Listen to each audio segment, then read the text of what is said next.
Представьте, Токио, 2026 год. На крыше небоскреба в районе Синдзюку стоит человек.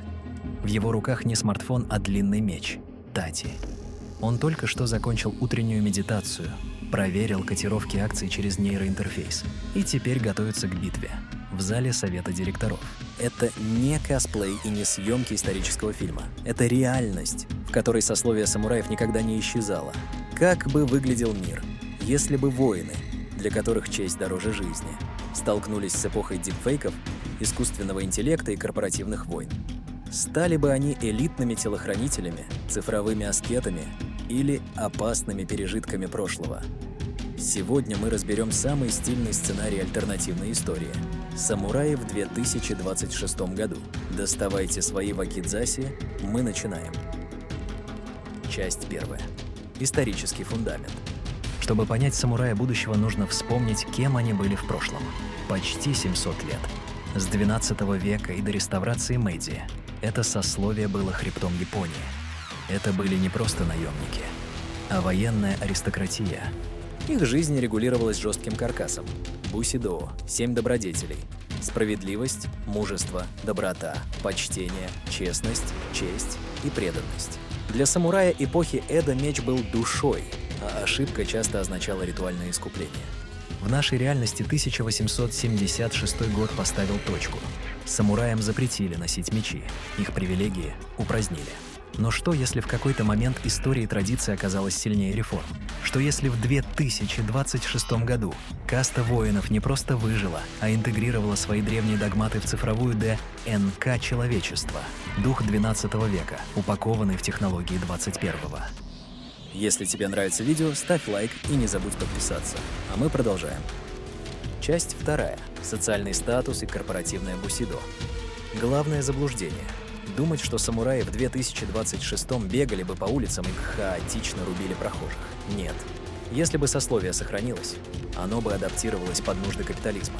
Скорее всего, самураи стали бы высшей кастой госслужащих и топ-менеджеров. В Японии 2026 года бусидо превратился бы в кодекс корпоративной этики. Выгорание на работе приобрело бы ритуальный характер. Вместо простого увольнения за проваленный проект – публичное признание позора перед всей корпорацией.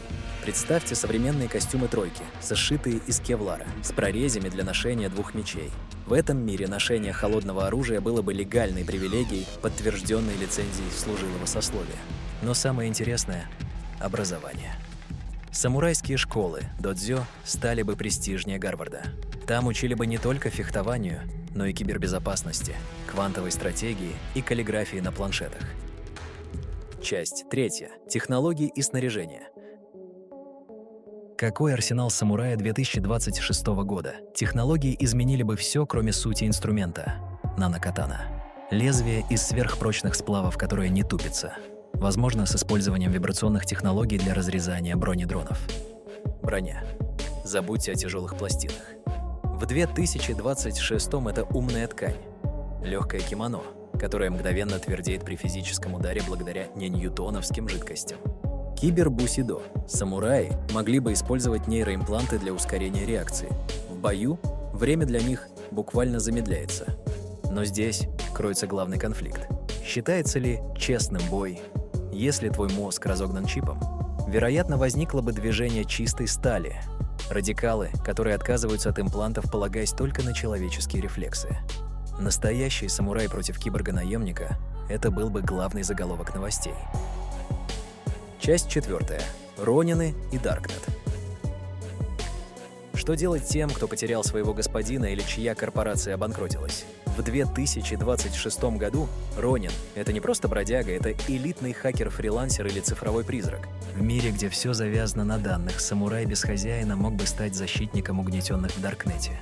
Или же наоборот, самым опасным наемником, для которого контракт – это священная клятва. Представьте вирус, который безвозвратно удаляет все данные человека из государственных баз, стирая его цифровую личность.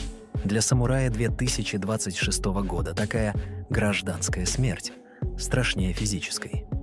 Конфликт между долгом и человечностью развернулся бы в соцсетях. Представьте самурая, который ведет стрим своего похода против коррумпированного ИИ. Что выберет аудитория? хайп или древнюю честь.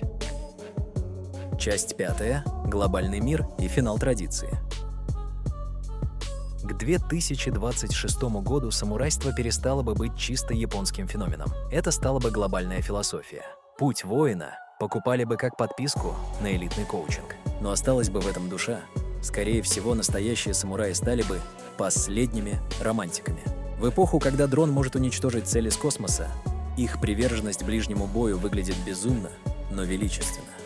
Самурай 2026 года – это человек, который сознательно выбирает дисциплину в мире, где все становится слишком простым и искусственным. Так кто же они? Герои или анахронизм? Наверное, и то, и другое. Они напоминают нам, что технологии – это лишь инструмент, а стержень должен быть внутри.